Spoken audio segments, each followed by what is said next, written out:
All right, now let's talk about five common natural hair mistakes, the five common natural hair myths that are simply not true. Right, so let's get right into it. So one thing to know is that and again, a lot of info out there are just myths, even though because they are so popular, right? They might sound true because everyone else is talking about them. But you guys are gonna remember from my lesson on porosity, I showed you clearly how the water method is just junk science, right? And I mean that's one of the reasons why you are taking this course so that you can learn the real info about your hair. All right, so let's get into the five common natural hair myths that are just not true. All right, so one of them is that hair products are full of harmful chemicals, and so you should be using food in your hair. So remember the joke about the hair tip I read online where somebody shared a smoothie recipe, and I thought it was for your hair because she said like a DIY for your hair, right? And I thought like you're supposed to put it in your hair, not knowing that you're supposed to drink it. So yeah, I mean back in the day, even now, some products are not good. The ingredients are not good, especially for type 4 hair. So I completely understand that. But then at the same time, there are so many products out there that are actually quite healthy for our hair. And remember that, for every ingredient there's a reason why it's in it.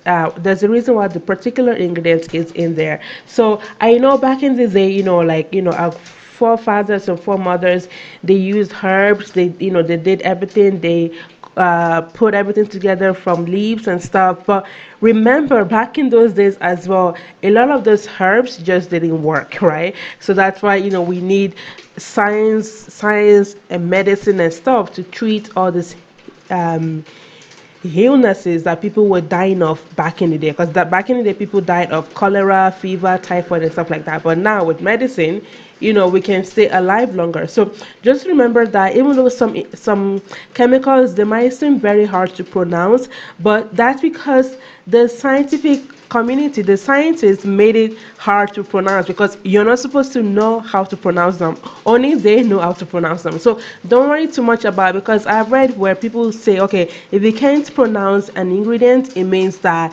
it's bad. No, that is junk science, right? Because those ingredients are Latin, right? So if you speak another language outside of Latin, like if you speak English or if you speak Spanish, obviously those words will be very complicated and very hard for you to pronounce, right?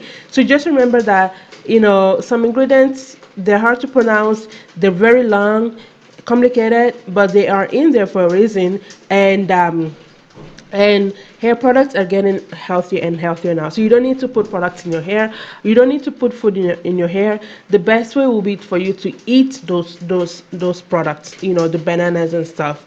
All right, so the next hair tip that's very popular is that elaborate wash days will help you to retain moisture longer. So remember again, in the previous module I shared different variations of wash days. So some wash days are like 13 steps, 20 steps, and it actually takes the whole day. So again, remember your natural hair doesn't have to be it doesn't have to be complicated because sometimes I might just wash my hair for a few minutes and my hair stays moisturized. Sometimes I spend hours and my hair dries up within minutes. So just to show you that it's not about the quantity of time you put in your hair. All right. So the third tip will be that, well, the third myth will be that you need a lot of hair products to keep your natural hair moisturized. Again, remember in the previous lesson, I took you through my 5-step wash day system. You only need those 5 products really, and sometimes you're good with 3 or 4, right? Depending on the product you use, and also depending on the result you're looking for your hair. All right, the first myth that I hear very often is that you need creative hair rinses, right? Routines and techniques. So there are so many hair rinses like tea, green tea, black tea, beer rinse, rice water, a bunch of hair rinses, a bunch of hair concussions, a bunch of stuff. Sometimes they work, but again, remember a lot of these tips are just impractical. So that's why people, they try them for a while and then they stop doing it because it's a lot of work. Again, if it's something you want to try, go ahead and do it, but remember that it's the leave-in conditioner you put in your hair that's really gonna make a difference in your hair. All right, the fifth myth, this might be shocking to you, is that you need to eat healthy, drink lots of water, and maintain a healthy lifestyle to get healthy hair or to get moisturized hair. Now, this is good. I mean, like, I'm not saying not to eat healthy because I actually have a blog post where I recommended 10 food sources, that helps with hair growth and that helps with healthy hair. So, eating healthy is good for ya. But when it comes to moisture retention, remember it's really about what you put on your hair, not what you put in your body. What you put in your body will affects the hair that grows out. But remember, once your hair leaves your body, once it grows out of your scalp, now it's your turn to take care of it. So you can eat healthy all day long, you can drink water all day long. But if you are not shampooing your hair regularly, if you are not moisturizing your hair regularly, if you are not deep conditioning your hair regularly, if you don't trim your hair regularly, trust me, your hair soon enough will start feeling really dry. It'll break off, and you're just gonna have all these hair problems. All right, so now back to, yeah. Let me know in the comment section what other hair myths can you add to the list. What other hair myth did you used to believe to be true, but now maybe after taking this course, now you know that they are clearly not true and that they are just hair myth. Let me know in the comment section below.